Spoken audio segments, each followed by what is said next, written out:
Saksakalyan gunarnavasya Vande Guru Sri Charanaravindan.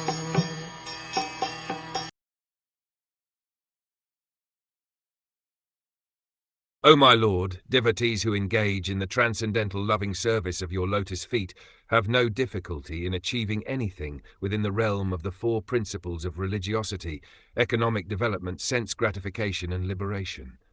But, O Great One, as far as I am concerned, I have preferred only to engage in the loving service of your lotus feet. Those who are associated with the Lord in the Vaikuntha planets achieve all the bodily features of the Lord and appear to be the same as Lord Vishnu.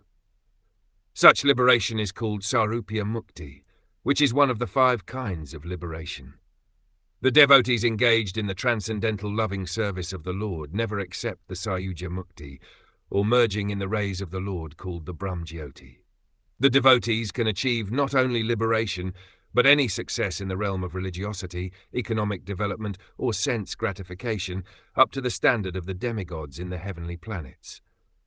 But such a pure devotee as Uddhava refuses to accept all such facilities. A pure devotee wants simply to engage in the service of the Lord and does not consider his own personal benefit.